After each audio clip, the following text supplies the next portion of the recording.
सुमारास विशाल गवळीने आत्महत्या केल्याचे बोलले जात आहे। विशाल गवळीने गळफास घेत पहाटे आत्महत्या केली।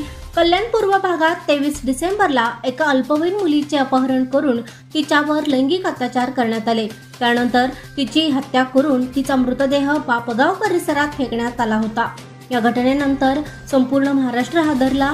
या प्रकरणी पोलिसांनी आरोपी विशाल गवळीला अटक केली होती। सध्या तो तळोजा कारागृहात गुन्ह्यांची शिक्षा भोगत होता।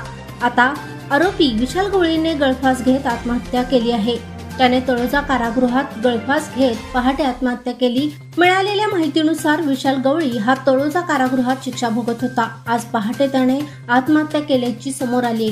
विशाल गवळीने पहाटे 3:30 वाजता गळफास लावून आत्महत्या केली। विशाल हा पहाटे शौचालयासाठी गेला होता। त्या ठिकाणी विशालने टॉवेलच्या सहाय्याने गळफास लावून आत्महत्या केल्याची माहिती समोर आली आहे।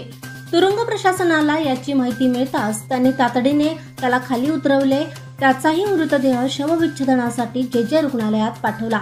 या घटनेनंतर कारागृह प्रशासनात एकच गोंधळ उडाला आहे। याचं नेमकं प्रकरण म्हणजे गेल्या वर्षी 23 डिसेंबर रोजी कल्याण पूर्वेकडील कोळसेवाडी परिसरात एका 13 वर्षीय शाळकरी मुलीचे अपहरण करून तिच्यावर लैंगिक अत्याचार करण्यात आले होते। त्यानंतर तिची हत्या करून तिचा मृतदेह भिवंडी कल्याण सीमेवरील बापगाव परिसरात फेकून देण्यात आला होता। घटनेने संपूर्ण महाराष्ट्रात संतापाची लाट उसळली होती। कल्याण पोलिसांनी या घटनेचा कसून तपास केला। त्यांनी आरोपी विशाल गवळी आणि त्याची पत्नी साक्षी गवळी यांना अटक केली होती।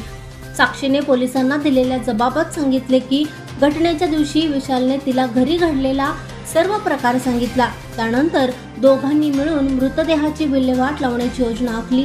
त्यांनी घरातील रक्त पुसून टाकले आणि रात्री 8:30 वाजता मित्राच्या रिक्षातून बापगावच्या दिशेने जाऊन मृतदेह फेकून दिला।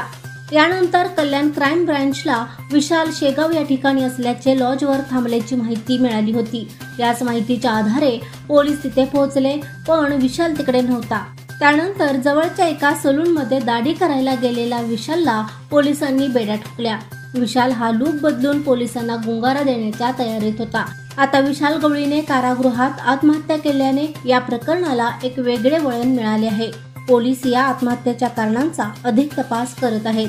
तुम्हाला हा व्हिडिओ कसा वाटला आम्हाला कमेंट बॉक्समध्ये नक्की कळवा आणि अग्रणी न्यूज चॅनलला लाईक, शेअर आणि सबस्क्राईब करा। प्रशांत कांबळे, अग्रणी न्यूज, विटा।